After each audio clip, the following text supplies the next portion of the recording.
Hello students, welcome back to second PUC business study class. As in previous video lecture, I have discussed about planning process, limitations and importance of planning, features of planning and meaning and definition of planning also. So now in this class, I will going to discuss about the last concept in a planning chapter, that is types of plans. ಆತ್ಮೀಯ ವಿದ್ಯಾರ್ಥಿಗಳೇ, ದ್ವಿತೀಯ PUC ವ್ಯವಹಾರ ಅಧ್ಯಯನ ತರಗತಿಗೆ ಸ್ವಾಗತ. Previous video classes ಅಲ್ಲಿ ನಾವು ಯೋಜನೆಯ ಅರ್ಥ ಮತ್ತು ವ್ಯಾಖ್ಯೆ, ಯೋಜಿಸುವಿಕೆಯ ಲಕ್ಷಣಗಳು, ಪ್ರಾಮುಖ್ಯತೆ ಮತ್ತು ಮಿತಿಗಳು ಮತ್ತು ಯೋಜಿಸುವಿಕೆ ಪ್ರಕ್ರಿಯೆಯಲ್ಲಿ ಯಾವ ರೀತಿಯ ಹಂತಗಳನ್ನು ಅನುಸರಿಸಬೇಕು ಅನ್ನೋದ್ರ ಬಗ್ಗೆ ಅಧ್ಯಯನವನ್ನು ಮಾಡಿದ್ವಿ. ಇಂದಿನ ಈ ತರಗತಿಯಲ್ಲಿ ಯೋಜನೆಯ ವಿಧಗಳು ಯಾವಿದಾವೆ ಅನ್ನೋದ್ರ ಕುರಿತಾಗಿ ಅಧ್ಯಯನವನ್ನು ಮಾಡೋಣ. So here there are mainly two types of plans that are to be prepared by the management for achieving the organizational goals and objectives, and these two types of plans are to be prepared to set the future objective and developed some other types of plans for achieving the targeted objectives. ವಿದ್ಯಾರ್ಥಿಗಳೇ, ಸಂಸ್ಥೆಯಲ್ಲಿರ್ತಕ್ಕಂಥ ನಿರ್ವಹಣೆಯ ವ್ಯವಸ್ಥೆ ಪ್ರಮುಖವಾಗಿ ಎರಡು ರೀತಿಯ ಯೋಜನೆಗಳನ್ನು ಸಿದ್ಧಪಡಿಸುವುದರ ಮೂಲಕ ಭವಿಷ್ಯದಲ್ಲಿ ವ್ಯವಹಾರ ಸಂಸ್ಥೆ ಏನನ್ನು ಸಾಧಿಸಬೇಕು ಎನ್ನುವ ಗುರಿಯನ್ನು ನಿರ್ಧರಿಸುತ್ತೆ. ಅದರ ಜೊತೆಗೆ ಗುರಿಯನ್ನು ಸಾಧಿಸಬೇಕಾದ್ರೆ ಯಾವ ರೀತಿಯ ಕ್ರಮಗಳನ್ನು ಅನುಸರಿಸಬೇಕು ಅನ್ನೋದರ ಕುರಿತಾಗಿ ಕೆಲವು ಪುನರಾವರ್ತಿತ ಯೋಜನೆಗಳನ್ನು ಸಿದ್ಧಪಡಿಸುತ್ತೆ. Let us discuss what are those types of plans. ಹಾಗಾದ್ರೆ ಆ ಒಂದು ಯೋಜನೆಯ ವಿಧಗಳು ಯಾವಿದಾವೆ ಅನ್ನೋದ್ರ ಕುರಿತಾಗಿ ಅಧ್ಯಯನವನ್ನ ಮಾಡೋಣ. So the first type of plan is single use plan. The word itself indicates a plan which is going to be used for only one time activity or one time event or for one time project. That is called a single use plan. ಅಂದ್ರೆ ಏಕ ಬಳಕೆಯ ಯೋಜನೆ ಅಂತ ಕರೀತೀವಿ. ಏಕ ಬಳಕೆ ಅಂದ್ರೆ ಕೇವಲ ಒಂದು ಸಾರಿ ಮಾತ್ರ ಉಪಯೋಗಿಸುವಂತಹ ಒಂದು ಯೋಜನೆ ಆಗಿರುತ್ತೆ. ಅಂದ್ರೆ ಕೇವಲ ಒಂದೇ ರೀತಿ ಅಥವಾ ಒಂದೇ ಚಟುವಟಿಕೆಗೆ ಉಪಯೋಗಿಸುವಂತಹ ಒಂದು ಯೋಜನೆಯನ್ನು ನಾವೇನಂತ ಕರೆಯಲಾಗುತ್ತೆ? ಏಕ ಬಳಕೆ ಯೋಜನೆ ಅಂತೇಳಿ ಕರೆಯಲಾಗುತ್ತೆ. Let's see how the single use plan will be there. So the single use plan is a plan which is developed for one time event or one time project. ಅಂದ್ರೆ ಏಕ ಬಳಕೆ ಯೋಜನೆಯನ್ನ ಕೇವಲ ಒಂದೇ ಚಟುವಟಿಕೆಗೆ ಅಥವಾ ಒಂದೇ ರೀತಿಯ ಕೆಲಸಕ್ಕೆ ಮಾತ್ರ ಏನು ಮಾಡಲಾಗುತ್ತೆ? ಉಪಯೋಗಿಸಲಾಗುತ್ತೆ. So these are the plans which are not recurring in nature. Means it will not be repeated again and again. If you made a plan, if you set a objective, means that would be for one time, that is to be achieved in longer period. That is why it is called non-recurring in nature. ಅಂದ್ರೆ ಈ ರೀತಿಯ ಯೋಜನೆ ಪುನರಾವರ್ತಿತವಾಗೋದಿಲ್ಲ. ಅಂದ್ರೆ ಒಂದು ಸರಿ ಯೋಜನೆಯನ್ನ ಸಿದ್ಧಪಡಿಸಿದೀವಿ ಅಂತಂದ್ರೆ ದೀರ್ಘ ಅವಧಿಯಲ್ಲಿ ಇದರ ಒಂದು ಬಳಕೆಯನ್ನ ಕಾಣಬಹುದಾಗಿದೆ. ಸೊ ಪುನಃ ಮತ್ತೆ ಅವುಗಳನ್ನು ಬದಲಾವಣೆ ಮಾಡೋದಾಗಿರ್ಬೋದು ಅಥವಾ ಅದನ್ನ ಚೇಂಜ್ ಮಾಡತಕ್ಕಂಥ ಒಂದು ಅವಶ್ಯಕತೆ ಬರೋದಿಲ್ಲ. That is called single use plan. Means which are the plans comes under single use plan. ಹಾಗಾದ್ರೆ ಯಾವ ರೀತಿಯ ಯೋಜನೆಗಳು ಏಕ ಬಳಕೆ ಯೋಜನೆಗಳಲ್ಲಿ ಬರ್ತವೆ? Say for example it includes budgets ಅಂದ್ರೆ ಮುಂಗಡ ಪತ್ರ ಆಗಿರ್ಬೋದು, ಪ್ರೋಗ್ರಾಮ್ಸ್ ಅಂದ್ರೆ ಕಾರ್ಯಕ್ರಮಗಳಾಗಿರ್ಬೋದು, project. All these are the plans which comes under the category of single use plan. So be clear, single use plan means its use will be only for one time it is not repetitive in nature. It is to be prepared for only one time event or one time project, which includes budgets, programs, etc. ಏಕಬಳಕೆ ಯೋಜನೆ ಅಂತಂದ್ರೆ ಕೇವಲ ಒಂದು ಚಟುವಟಿಕೆಯನ್ನ ನಿರ್ವಹಿಸುವ ಸಲುವಾಗಿ ಅಥವಾ ಸಾಧಿಸುವ ಸಲುವಾಗಿ ಸಿದ್ಧಪಡಿಸಿದಂತಹ ಯೋಜನೆ ಆಗಿರುತ್ತೆ. ಈ ರೀತಿಯ ಯೋಜನೆಗಳು ಪುನರಾವರ್ತನೆ ಸ್ವರೂಪದಲ್ಲಿ ಇರೋದಿಲ್ಲ. ಉದಾಹರಣೆಗೆ ಮುಂಗಡ ಪತ್ರ ಆಗಿರ್ಬೋದು, ಕಾರ್ಯಕ್ರಮಗಳು ಏನು ಅಂತಂದ್ರೆ ಇದಕ್ಕೆ ಉದಾಹರಣೆ ಆಗಿರುತ್ತವೆ. Then second is standing plan, ಅಂದ್ರೆ ಸ್ಥಾಯಿ ಯೋಜನೆ ಅಂತೇಳಿ ಕರೆಯಲಾಗುತ್ತೆ. So it is like opposite to single use plan, where standing plan is a type of plan which is used for activities that occur regularly over a period of time. So where it is opposite to the single use plan. Single use plan prepared for only one time event or project, but standing plan is to be prepared for the activities that occur regularly over a period of time. So these are the plans which are recurring in nature. So once they made a standing plan, that would be changed or modified over a period of time by taking certain precautions. Say for example, which includes policies, procedures, methods, rules, etc. All these are the examples which comes under standing plan. So be clear, standing plan is a type of plan which is used for the activities that occur regularly over a period of time. So these are to be recurring in nature. Once we made a plan means that is to be changed or modified over a period of time. And it includes policies, procedures, methods and rules. ಎರಡನೇದಾಗಿ ಸ್ಥಾಯಿ ಯೋಜನೆ. So ಸ್ಥಾಯಿ ಯೋಜನೆ ಏಕಬಳಕೆ ಯೋಜನೆಗೆ ವಿರುದ್ಧವಾಗಿರುತ್ತೆ. ಹಾಗಾದ್ರೆ ಸ್ಥಾಯಿ ಯೋಜನೆ ಅಂದ್ರೆ ಏನು, ಯಾವ ರೀತಿ ಇರುತ್ತೆ ಅನ್ನೋದನ್ನ ನೋಡೋದಾದ್ರೆ, ಸ್ಥಾಯಿ ಯೋಜನೆ ಈ ರೀತಿಯ ಯೋಜನೆಗಳನ್ನ ಪುನರಾವರ್ತಿತ ಕಾರ್ಯಗಳಿಗೆ ಅಥವಾ ಪುನರಾವರ್ತಿತ ಸ್ವರೂಪದಲ್ಲಿರುವ ಕೆಲಸಗಳಿಗೆ ಬಳಸುವಂತಹ ಯೋಜನೆ ಆಗಿರುತ್ತೆ. ಅಂದ್ರೆ ಯಾವ ರೀತಿಯ ಚಟುವಟಿಕೆಗಳು ಪುನರಾವರ್ತನೆ ಸ್ವರೂಪದಲ್ಲಿರ್ತವೆ ಆ ರೀತಿಯ ಚಟುವಟಿಕೆಗಳನ್ನ ತೀರ್ಮಾನಿಸಲು ಆ ರೀತಿಯ ಕೆಲಸ ಕಾರ್ಯಗಳನ್ನ ಪರಿಪೂರ್ಣಗೊಳಿಸುವ ಸಲುವಾಗಿ ರೂಪಿಸುವ ಯೋಜನೆಗಳು ಇವಾಗಿರುತ್ತವೆ. ಇದು ಪುನರಾವರ್ತನೆ ಸ್ವರೂಪದಲ್ಲಿರುತ್ತೆ. ಒಂದ್ಸರಿ ಯೋಜನೆಯನ್ನ ಸಿದ್ಧಪಡಿಸಿದ್ರೆ ಅದನ್ನ ನಿರ್ದಿಷ್ಟ ಸಮಯದಲ್ಲಿ ಅವಶ್ಯಕತೆ ಇದ್ದಾಗ ಕೆಲವು ಬದಲಾವಣೆಗಳನ್ನ ಅಥವಾ ಮಾರ್ಪಾಡುಗಳನ್ನ ಮಾಡಲಿಕ್ಕೆ ಅವಕಾಶವನ್ನ ನೀಡಿರುತ್ತೆ. ಸೊ ಹಾಗಾದ್ರೆ ಉದಾಹರಣೆಗಳು ಯಾವ ಬರ್ತವೆ ಇದರಲ್ಲಿ? ಉದಾಹರಣೆಗೆ ನೀತಿಗಳಾಗಿರ್ಬೋದು ಅಥವಾ ನಿಯಮಗಳಾಗಿರ್ಬೋದು, ವಿಧಾನಗಳಾಗಿರ್ಬೋದು. ಸೊ ಈ ಎಲ್ಲಾ ರೀತಿಯ ಉದಾಹರಣೆಗಳು ಯಾವುದರಲ್ಲಿ ಅಂತಂದ್ರೆ ಸ್ಥಾಯಿ ಯೋಜನೆಗೆ ನೀಡಬಹುದಾಗಿದೆ. So this is about the second type of plan, standing plan. ಎರಡನೇದು ಸ್ಥಾಯಿ ಯೋಜನೆ. The next is some other types of plans to be prepared by a managers at a different level of management system in an organization. Already ಇಲ್ಲಿರ್ತಕ್ಕಂಥ ಎರಡು ರೀತಿಯ ಯೋಜನೆಗಳನ್ನು ಹೊರತುಪಡಿಸಿ ಇತರೆ ಪ್ರಕಾರದ ಯೋಜನೆಗಳನ್ನು ಕೂಡ ನಿರ್ವಹಣೆಯಲ್ಲಿರ್ತಕ್ಕಂಥ ಹಲವಾರು ವಿಭಾಗ ಮತ್ತು ಹಂತಗಳಲ್ಲಿರ್ತಕ್ಕಂಥ ನಿರ್ವಾಹಕರು ಸಿದ್ಧಪಡಿಸ್ತಾರೆ. So among those we have also some types of plans. Those are as follows. The first is objectives, ಅಂದ್ರೆ ಉದ್ದೇಶಗಳು ಅಂತ ಕರಿತೀವಿ. So what are objectives?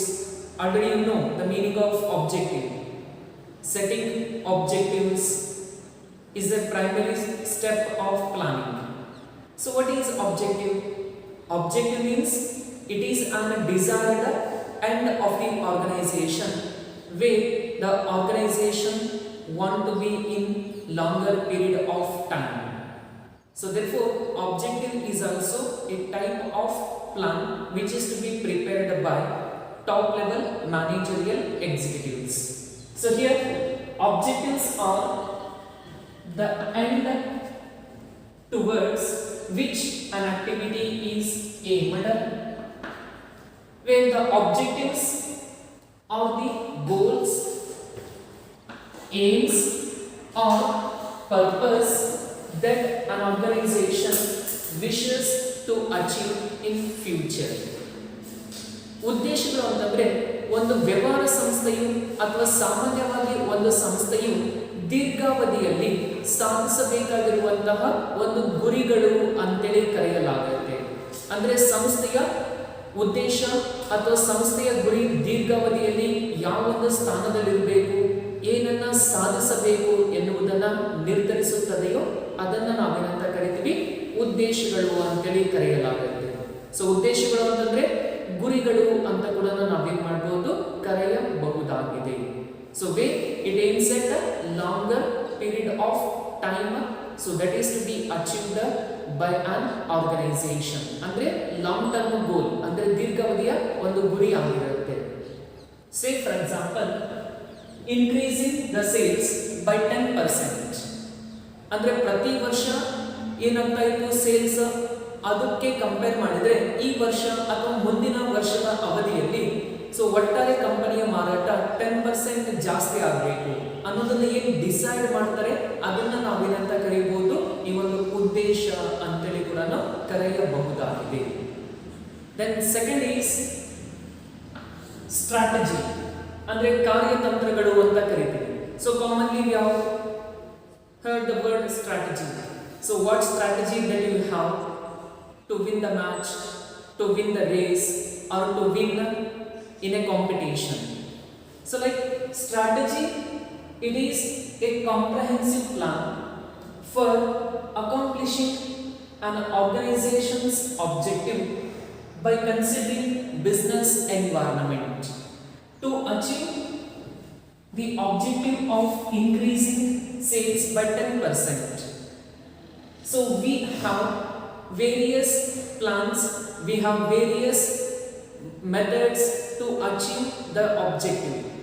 Say for example, we can give the discounts, we can give the offers, we can give the scratch coupons, lucky draw system, conducting the competitions. So like by using these all the strategies we can achieve the objectives. That is the second called strategy. ಕಾರ್ಯತಂತ್ರಗಳು ಅಂತ ಕರೀತೀವಿ. ಅಂದ್ರೆ ಕಾರ್ಯತಂತ್ರಗಳು ಅಂತಂದ್ರೆ ನಿರ್ದಿಷ್ಟಪಡಿಸಿದಂತಹ ಯೋಜನೆಯ ಉದ್ದೇಶಗಳನ್ನ ಸಾಧಿಸುವ ಸಲುವಾಗಿ ಲಭ್ಯವಿರುವಂತಹ ಎಲ್ಲ ಮಾರ್ಗಗಳನ್ನ ನಾವೇನಂತ ಕರಿತೀವಿ, ಇಲ್ಲಿ ಕಾರ್ಯತಂತ್ರಗಳು ಅಂತೇಳಿ ಕರೆಯಲಾಗುತ್ತೆ. ಅಂದ್ರೆ ಕಾರ್ಯತಂತ್ರಗಳು ಸಂಘಟನೆಯ ಉದ್ದೇಶಗಳನ್ನು ಸಾಧಿಸಲು ಇರುವ ಸಮಗ್ರ ಯೋಜನೆಗಳಾಗಿವೆ. ನಿರ್ದಿಷ್ಟವಾದ ಗುರಿಗಳನ್ನು ಸಾಧಿಸುವ ಸಲುವಾಗಿ ಯಾವ ರೀತಿಯ ಒಂದು ಕಾರ್ಯತಂತ್ರಗಳನ್ನು ಅನುಸರಿಸಬಹುದು ಅಂತಂದ್ರೆ, ಲೈಕ್ ಉದಾಹರಣೆ ತಗೊಂಡಿದ್ದು ನಾವು ಮಾರಾಟ 10% ಜಾಸ್ತಿ ಆಗಬೇಕು ಮುಂದಿನ ಅವಧಿಯಲ್ಲಿ, ಅಂದ್ರೆ ಡಿಸ್ಕೌಂಟ್ ಅನ್ನ ಕೊಡಬಹುದು, ಆಫರ್ಸ್ ಅನ್ನ ಕೊಡಬಹುದು, ಕೂಪನ್ಸ್ ಅನ್ನ ಕೊಡಬಹುದು ಅಥವಾ ಲಕ್ಕಿ ಡ್ರಾ ಸಿಸ್ಟಮ್ಸ್ ಅನ್ನ ಯೂಸ್ ಮಾಡಬಹುದು. ಈ ಒಂದು ತಂತ್ರಗಳನ್ನ ಉಪಯೋಗಿಸುವ ಮೂಲಕ ನಮ್ಮ ಗುರಿಗಳನ್ನ ಏನ್ ಮಾಡ್ತೀವಿ, ಸಾಧನೆ ಮಾಡ್ತೀವಿ. ಅದನ್ನ ನಾವೇನಂತ ಕರಿತೀವಿ, ಇಲ್ಲಿ ಕಾರ್ಯತಂತ್ರಗಳು ಅಂತೇಳಿ ಕರೆಯಲಾಗುತ್ತೆ. ದೆನ್ ಥರ್ಡ್ ಈಸ್ ಪಾಲಿಸಿ, ಅಂದ್ರೆ ನೀತಿಗಳು ಅಂತ ಕರೀತೀವಿ. So policies are the general statements that guide thinking or channelize energies towards a particular direction.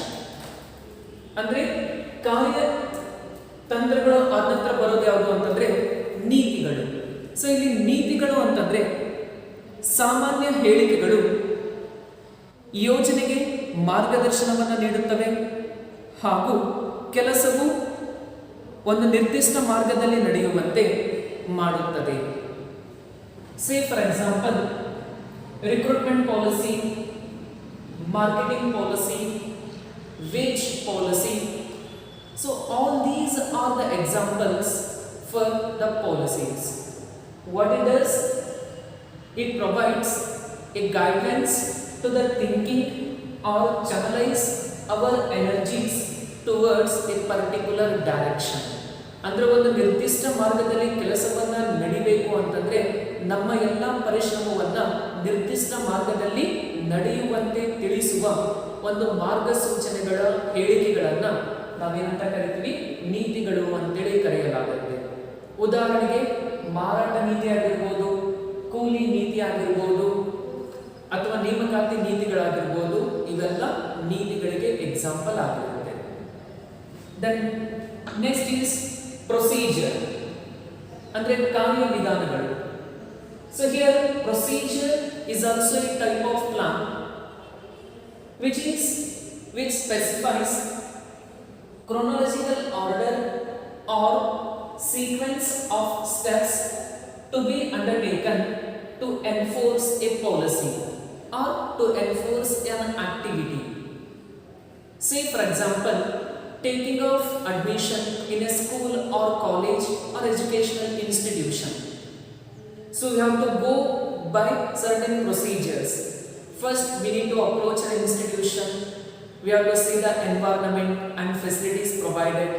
We have to make the casual inquiry with the admission committee, and after that we are receiving the application. Then we are filling application, and also we are providing all the supporting documents.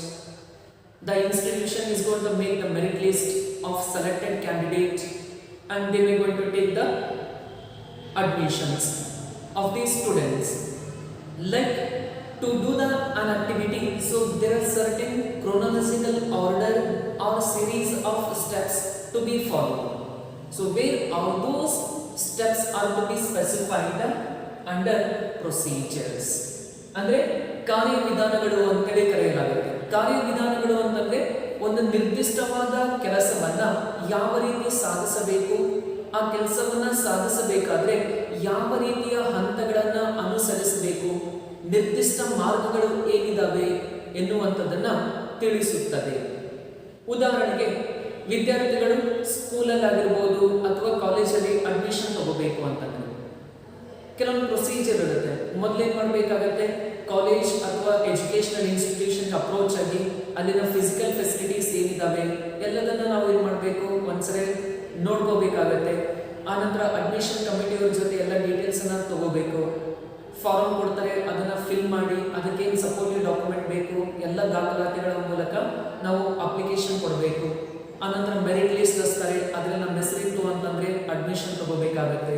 So like ಈ ಎಲ್ಲ ಒಂದು ಹಂತಗಳನ್ನು ಅನುಸರಿಸುವುದನ್ನು ನಾವೇನಂತ ಕರಿತೀವಿ, ಕಾರ್ಯವಿಧಾನಗಳು ಅಂತೇಳಿ ಕರೆಯಲಾಗುತ್ತೆ. The next is methods ಅಂದ್ರೆ ವಿಧಾನಗಳು. So here the methods provides the prescribed ways or manner in which a task has to be performed. ಅಂದರೆ ವಿಧಾನಗಳು ಅಂತಂದ್ರೆ ನಿರ್ದಿಷ್ಟವಾದ ಮಾರ್ಗಗಳಲ್ಲಿ ಅಥವಾ ಯಾವ ಪ್ರಕಾರದಲ್ಲಿ ಒಂದು ನಿರ್ದಿಷ್ಟವಾದ ಕೆಲಸವು ಪರಿಪೂರ್ಣವಾಗಬೇಕು ಎನ್ನುವುದನ್ನು ತಿಳಿಸುವಂತಹ ಒಂದು ಮಾರ್ಗಸೂಚನೆಗಳು ಅಥವಾ ಒಂದು ನಿರ್ದಿಷ್ಟ ಹೇಳಿಕೆಗಳನ್ನು ನಾವೇನಂತ ಕರಿತೀವಿ, ಈ ಒಂದು ವಿಧಾನಗಳು ಅಂತೇಳಿ ಕರೆಯಲಾಗುತ್ತೆ. So this is about the methods as a type of plan. The next is rules.